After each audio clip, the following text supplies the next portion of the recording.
Have you ever stopped to question the history you were taught? Not just a detail here or there, but the entire narrative, the whole grand story of human civilization. Because when you start to pull at the threads, when you begin to ask the uncomfortable questions, the entire tapestry begins to unravel before your eyes. Let's start with something simple, something we've all seen in countless movies and illustrations: the Spartans. Fierce warriors, disciplined soldiers, the backbone of ancient Greek military might.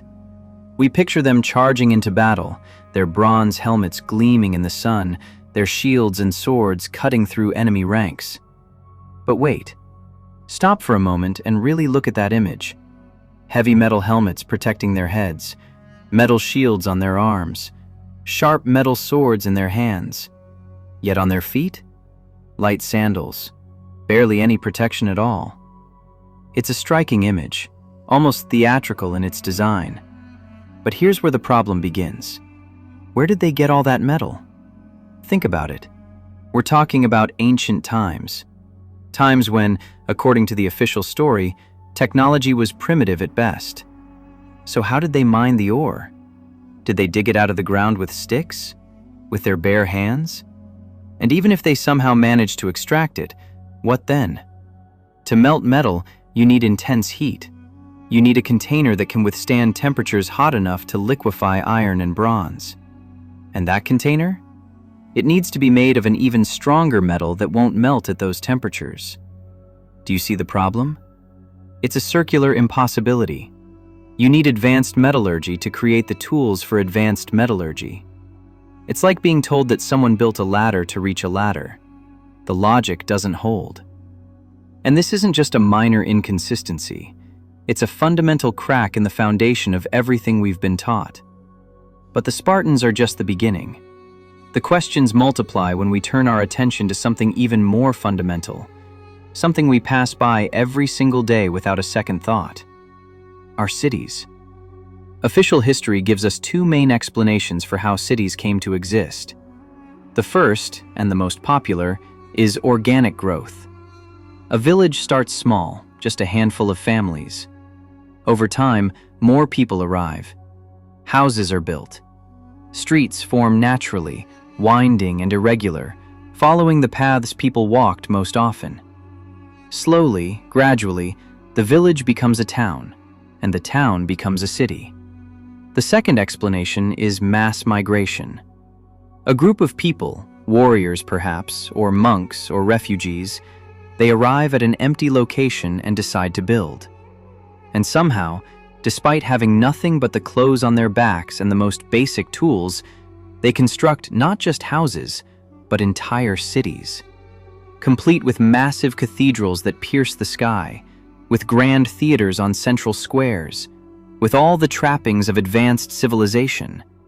It sounds almost romantic, doesn't it? The human spirit triumphing over adversity, simple people coming together to create something magnificent. But think about it for just a moment. Really think about it. If cities naturally evolved from villages, if that's how it works, why don't we see it happening now? In our modern world, with all our technology and resources, why don't villages turn into cities? Sure, some villages grow. They add houses, maybe a school, a shop or two, but they remain villages. No one looks at an expanded village and thinks, let's call this a city now. There's a reason for that. A fundamental reason that historians conveniently gloss over. The difference between a village and a city isn't just size. It's not about population numbers or the number of buildings.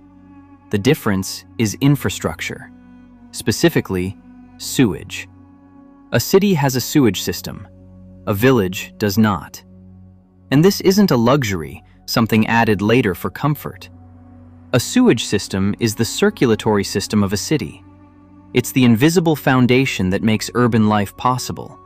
Without it, you can't have dense populations living in close quarters. Disease would spread like wildfire. The streets would become open cesspools. It would be unlivable. And here's the critical point. You cannot add a sewage system to an existing settlement. You can't take a sprawling village with its winding streets and chaotic layout and somehow thread a complex network of underground pipes beneath it. It doesn't work that way. The sewage system has to be designed and installed first, before a single building goes up. It has to be planned on empty ground, integrated into the city's design from the very beginning. So let's think about what that actually means. To build a city, even a simple one, you first need to design a sewage system. And to do that, you need plans. Detailed, precise plans. You can't sketch something this complex in the dirt with a stick. You can't draw it on animal hide with crude dyes. You need paper. You need pencils. You need the ability to create accurate, to-scale drawings. Now, we're told that paper existed in ancient times. Fine, let's accept that. But do you have any idea how complex the process of making paper is? Even something as simple as a pencil, that humble wooden stick with graphite inside, requires 86 separate operations to manufacture. It takes 16 days. It requires multiple different machines. This isn't something you whip up in a workshop with hand tools. But let's be generous. Let's say they had paper and pencils. What then? To build a city, you need to survey the land. You need topographic maps. You need to understand the terrain, the elevation changes, the drainage patterns. You need to drill test wells to check the soil composition. You need to study groundwater levels to know where you can dig without flooding your sewage system. All of this requires sophisticated equipment, surveying instruments, drilling machinery, tools that, according to the official timeline, shouldn't have existed. And even more than equipment, you need knowledge. You need engineers who understand hydraulics, who can calculate water pressure and flow rates. You need geologists who can read soil samples and predict ground stability. You need surveyors who can translate three-dimensional terrain into two-dimensional plans. In other words, you need specialists with advanced education, not warriors in sandals, not peasants in rough wool tunics, not monks with nothing but faith and determination. The infrastructure hidden beneath our cities, the part we never see, already demands a level of sophistication that shouldn't have been possible. But the official story doesn't stop there. Because above this impossible foundation, we're told these same primitive people built wonders. Medieval castles, Gothic cathedrals, structures so magnificent, so mathematically precise, so astonishingly durable that they've stood for centuries. They've survived wars. They've weathered storms and earthquakes. They've outlasted empires. And we're told, without any apparent embarrassment, that they were built by serfs, illiterate laborers, people who worked for food and slept in hovels, people who, more often than not, didn't even own proper shoes. Let's pause and really consider this claim. These illiterate workers, supposedly with no education beyond basic survival skills, somehow laid stone walls with such precision that you can't slip a knife blade between the blocks. Even today, 1,000 years later, there are no cracks, no distortions, no settling. The stones fit together perfectly, seamlessly. How? How did they achieve that without modern measuring tools, without levels and laser guides, without computer-aided design? And it's not just the walls. Look at the vaulted ceilings, the soaring arches, the flying buttresses. These aren't decorative, they're structural. They're what allow these buildings to stand. Each arch distributes weight in a specific way. The forces have to be calculated precisely, or the entire structure collapses. This requires deep understanding of physics, of geometry, of material science. You need to know how stone behaves under compression, how different types of stone have different load-bearing capacities, how moisture and temperature changes will affect the structure over decades and centuries. And then, there's the sheer physical challenge. Some of these stone blocks weigh multiple tons. They had to be quarried, shaped, transported to the building site, and then lifted into place at heights that make you dizzy just to look at. We're told this was done with wooden scaffolding, ropes, and pulleys. Basic medieval technology. But try to actually picture it. Imagine hoisting a block of stone weighing several tons using nothing but rope and wooden beams. One slip, one broken beam, and it all comes crashing down, likely killing the workers below. And they supposedly did this thousands of times for a single building. Today, this kind of work requires tower cranes, massive steel structures with powerful hydraulic systems. We need concrete pumps and industrial mixers and precision-cut materials delivered on schedule by a fleet of trucks. Yet somehow, we're expected to believe that medieval peasants did it all by hand, without electricity, without power tools, without any of the infrastructure we consider essential. And then there are the timelines. We're told that a single cathedral might take 100 years to build, or 200, sometimes even 300. Think about what that means. The people who started the construction, who laid the first stones, they would never see it completed. Their children wouldn't see it completed. Their grandchildren wouldn't see it completed. Multiple generations would come and go, each continuing the work of their ancestors. But here's the impossible part. How did they maintain consistency? The original architect dies. The plans, if they even exist, are crude by modern standards. Yet somehow, decades later, new builders continue the work without deviation. The measurements remain precise. The design stays consistent. The quality doesn't degrade. How? How is that possible without the kind of detailed documentation and standardization we have today? It isn't possible, not realistically. Not in the real world where wood rots and paper yellows and memories fade. Not when the only light to work by is firelight and candles. Not when winter halts construction for months at a time. Not when famine or plague can wipe out half your workforce in a season. The timeline alone makes the official story absurd. And yet, the buildings stand. Magnificent. Impossible. Silent witnesses to something we don't understand. But perhaps the buildings are just the beginning. Perhaps the cracks in the official story run even deeper. Because it's not just the grand architecture that doesn't make sense. It's the small things too. The everyday objects, the artifacts we're shown in museums and told represent the past. I remember visiting a local history museum not long ago. They were doing renovation work, replacing some of the display cases. For a brief window of time, some of the exhibits weren't behind glass. They were just sitting there, on a table, accessible. Among them was a knight's helmet and a sword. And when the hall was empty, when no one was watching, I took a chance. I stepped over the barrier tape. I walked to that table, and I picked them up. What I felt in my hands shattered something. These weren't ancient artifacts. They couldn't have been. The helmet was a crude metal bucket with eye slits cut into it. It weighed at least 10 kilograms, maybe 12.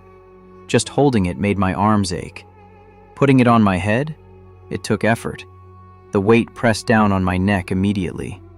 I could barely turn my head. The eye slits were narrow, drastically limiting my vision. And breathing? The metal was close to my face, stuffy, claustrophobic. Now imagine fighting in this thing. Imagine running, dodging, swinging a sword, trying to keep track of your enemies, all while this metal bucket restricts your vision, your hearing, your breathing, your movement. Imagine taking a blow to the head while wearing it. The metal would ring like a bell. The vibration alone would be stunning. And the force transferred to your neck? It would be catastrophic. Whiplash at minimum. A broken neck, quite possibly. This wasn't protective equipment. It was a liability. And the sword was worse. I examined the edge carefully. It had never been sharpened. Not once. The blade was rounded, dull, 4 or 5 millimeters thick along what should have been the cutting edge. You couldn't cut anything with this. At best, it was a club shaped like a sword. You could give someone a nasty bruise, maybe break a bone if you hit them hard enough. But as a weapon, it was useless. Now, the decorative pieces behind glass, those were different. Rapiers with gold-plated hilts, sabers encrusted with jewels, cannons covered in elaborate engravings and filigree patterns. Beautiful, certainly. Museum-worthy, absolutely. But functional? Not even close. Real weapons are designed for one thing: effectiveness. They're light, balanced, durable. Decoration adds weight, creates weak points, serves no tactical purpose whatsoever. Warriors don't go into battle carrying jewelry. So what was I holding? What am I looking at when I see these museum pieces? The only explanation that makes sense is that they're reproductions. Props. Objects created specifically to fill museum displays, to give us something tangible to point to and say, see, this is what the past looked like. But they're not real artifacts from a real era. They're theatrical pieces from a theatrical version of history. And if the physical objects are fabricated, what about the written records? What about the chronicles and histories that form the basis of everything we think we know? Unless the relationship isn't ancestor to descendant, but something else entirely. What if our world resets? What if, like a computer that crashes and reboots, like a game that starts over, human civilization periodically returns to zero? In such a scenario, the magnificent structures, the impossible architecture, the works of art that seem divine in their perfection, they're not created by humans at all. They're something else. Something that survives the reset. Something permanent in a world of temporary things. And we, the people who come after, we find these artifacts. We walk among these ruins, these impossibilities, and we invent stories to explain them. We create histories, timelines, narratives that make sense to us. We attribute them to our ancestors because we need to believe in continuity, in progress, in a past that logically leads to the present. But what if that continuity is an illusion? What if the story is something we told ourselves because the truth was too strange, too unsettling to accept? This raises the ultimate question. If our world is temporary, if it resets, if we're living in a cycle rather than a linear progression, then why? What's the purpose? Why would existence be structured this way? Most people believe life is meant to be enjoyed, that happiness is the goal, that if we could just remove all the obstacles, all the suffering, all the injustice, we'd finally be content. And there's always an enemy to blame, evil forces preventing our happiness. Depending on who you ask, it's reptilians or demons or the Matrix or secret societies or cosmic entities. They're the reason we suffer. They're what's keeping us from paradise. But imagine for a moment that all those obstacles vanished, that humanity got everything it wanted. Unlimited wealth, perfect health, no pain, no struggle, no consequences. What would we do? Be honest with yourself. What would most people do?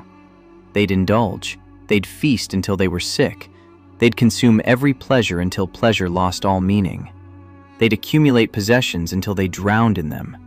They'd seek constant stimulation, constant novelty, constant distraction. And in the absence of any challenge, any difficulty, any reason to grow or change or strive, they'd stagnate. The spirit would atrophy. Consciousness would degrade into pure appetite. Is that what existence is for? Is that the purpose of a complex, beautiful universe? Of course not. The very idea is absurd, which means suffering isn't a bug in the system, it's a feature. Hardship isn't the enemy, it's the teacher. Struggle isn't preventing us from living, it's forcing us to truly live, to make choices, to develop strength, to become more than we were. This world isn't a paradise we've lost. It's not a prison we're trapped in. It's something else. A testing ground, a forge, a place where souls are refined through trial and challenge and choice. The difficulties we face, the obstacles we overcome, the pain we endure and transcend, these aren't accidents. They're the entire point. There's an old saying that struck me when I first heard it. True good is perceived by most people as evil. Think about that. What if the things we call evil, sickness, loss, hardship, injustice, what if these are actually the greatest gifts? What if they're the challenges specifically designed to make us stronger, wiser, more conscious? What if this whole world, with all its suffering and struggle, is exactly what we need? This place, this reality, it has a name. In English, we might call it a testing ground or a training field. But in the original language of this theory, the word used is polygon. And that word, simple as it seems, might hold the key to everything. Polygon. We think of it as a geometric term, a many-sided shape, simple, neutral. But look deeper. The word comes from Greek, poly meaning many, gonia meaning angle, a many-angled figure. But angle has a meaning beyond geometry. In ancient texts, across multiple traditions, angles, corners, these aren't neutral terms. They're symbolic. They represent something specific. In the Bible, corners are associated with punishment and exile. Sinners are cast into the dark corners of hell, places without light or hope. Corners represent isolation, separation from the divine. In the ancient Vedas of India, Shiva, the god of destruction, was trapped in a corner to stop his dance from destroying the universe. A corner became a prison for an uncontrollable force. In Buddhism, Naraka, their version of hell, the word itself possibly derives from ancient roots meaning the corner below. A low place, a place of restriction and suffering. Across cultures, across thousands of years and thousands of miles, the corner, the angle, represents the same thing. Limitation, confinement, imprisonment, separation. And if our world is a polygon, a place of many angles, then perhaps we're living in a space of limitation and restriction. Not as punishment, but as design, as part of the test. Ancient knowledge, fragments of it at least, suggest that in previous cycles, people understood this differently. That each person had a divine angle, a specific geometric relationship to the cosmos based on their birth, and that understanding this angle, learning to work with it rather than against it, granted abilities, perceptions, ways of interacting with reality that we've completely lost. We're blind to the very structure we exist within. So let's step back and trace the path we've walked. It started with a simple question. Where did the Spartans get their metal? A small crack in the official story. But that crack spread. We looked at cities and realized their very foundations required technology that shouldn't have existed. We looked at cathedrals and castles and saw impossibilities masquerading as history. We picked up museum artifacts and felt their weight, their falseness. We read chronicles of great conquests and recognized them as fantasies divorced from material reality. Layer by layer, the official story crumbled. And beneath it, we found something else. Not a neat alternative history, not a simple answer, but a pattern. A sense that we're living in the aftermath of something massive, that our civilization is younger than we think, that the ruins we walk among, the beauty we attribute to our ancestors, might not be ours at all, that we're inhabitants of a world we didn't build, players in a game whose rules we don't understand.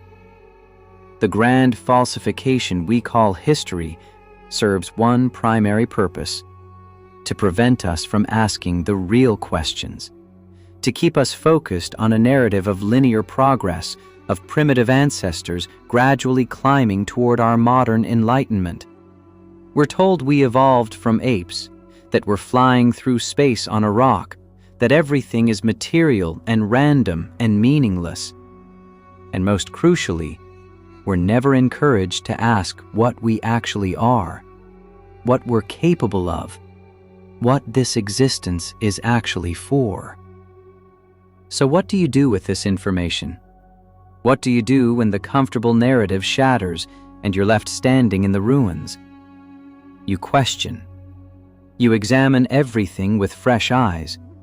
You refuse to accept things simply because you were taught them in school, because they're in textbooks, because everyone agrees. You think for yourself, and you talk to others who are willing to think as well, because understanding, true understanding, doesn't come from one person alone. It spreads. One awakened mind can wake another, and another, until enough of us see clearly that the old lies can no longer hold. The escape from the polygon, if escape is even possible, doesn't begin with external revolution. It begins internally, with clarity, with consciousness, with the courage to see what's actually there rather than what you've been told is there. That's where it starts, in your own mind, right now, with the simple choice to question everything you thought you knew about the world and your place in it.